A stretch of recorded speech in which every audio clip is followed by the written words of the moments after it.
Hello, everyone, and welcome back to another English learning story.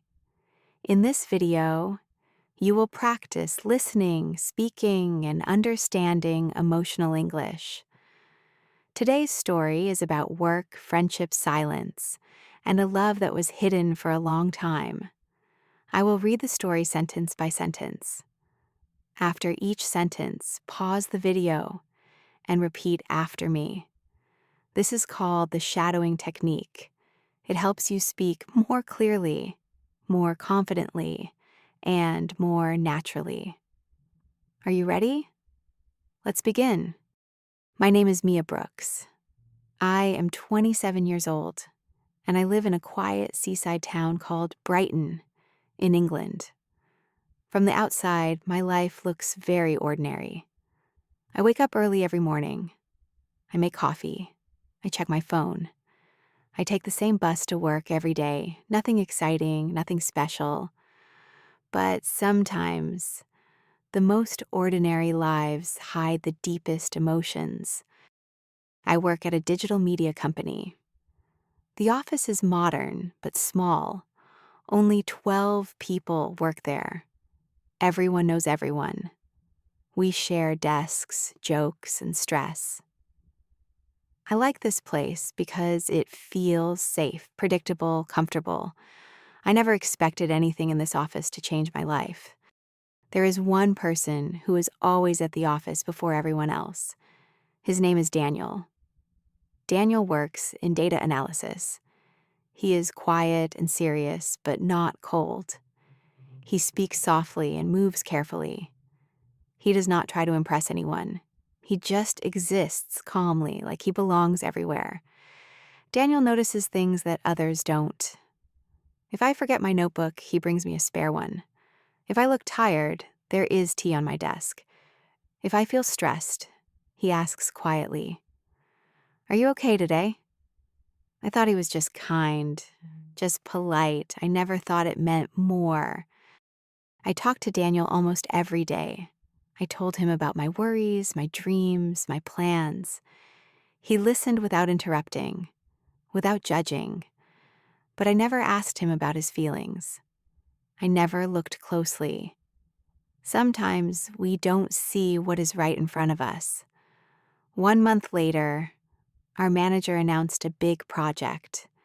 It was important for the company. Daniel and I were chosen to work together. Long days, late evenings, coffee cups everywhere. We worked side by side, learning each other's habits and rhythms. Slowly, something changed. We laughed more, we talked deeper. We shared silence without discomfort. I started feeling calm around him. Safe, but I still didn't understand why. One evening, we stayed late to finish our work. Suddenly, the lights went out. The office became dark and quiet, just the sound of the city outside. Daniel spoke softly. Sometimes silence says more than words. His voice stayed with me. The next morning, I found a small note on my desk. It said, "Some feelings grow quietly. They don't ask for attention, they simply wait." There was no name. My heart felt strange, uncomfortable, curious. I asked around. No one knew anything. Daniel acted normal, too normal. I tried to forget about the note, but I couldn't. I folded it carefully and kept it in my bag. 2 days later, another note appeared. I never planned to feel this way, but some connections choose us. My hands trembled as I read it. I started paying attention. I started watching. Daniel avoided eye contact that day. His silence felt heavier than usual. Every small gesture suddenly felt meaningful.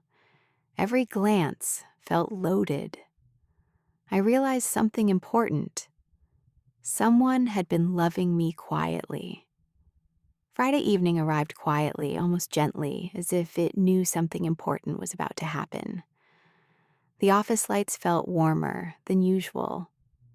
Most of my coworkers had already left, their chairs pushed under desks, their laughter fading down the hallway. I was packing my bag slowly, pretending not to notice that Daniel was still there. He stood near the window, looking outside at the city lights, but I could feel his tension from across the room.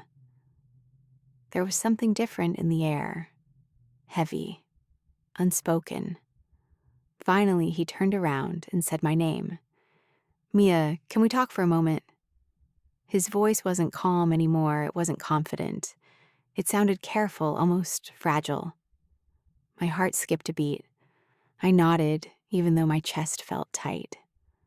"Yes," I said quietly. We moved to the small meeting room at the back of the office. The door closed softly behind us. Daniel didn't sit down at first. He stood there, rubbing his hands together, trying to find the right words. "I've been meaning to talk to you for a long time," he finally said. But every day I told myself, tomorrow. My heart was beating so fast I could hear it in my ears. I didn't interrupt. I didn't move. I just listened. "I wrote the notes," Daniel said quietly. His eyes finally met mine, and I saw fear there. "I didn't want to put pressure on you. I was afraid of losing what we already had." He took a deep breath. "I fell in love slowly, Mia, not all at once. It happened in small moments. When you laughed at my stupid jokes. When you trusted me with your worries." His voice shook. "I loved you in silence because I didn't think I had the right to ask for more.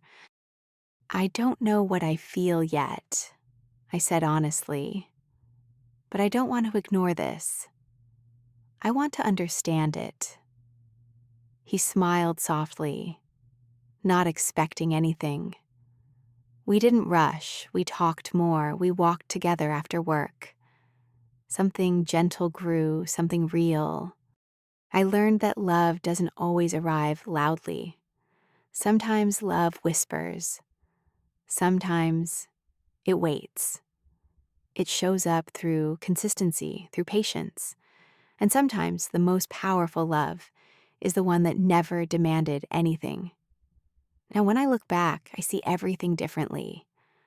I understand that the person who loves you most might already be beside you, just waiting quietly for you to finally see them. And when you do, everything changes. Thank you for listening. If you enjoyed this story, like, comment, and subscribe for more calm, real-life English stories. See you next time.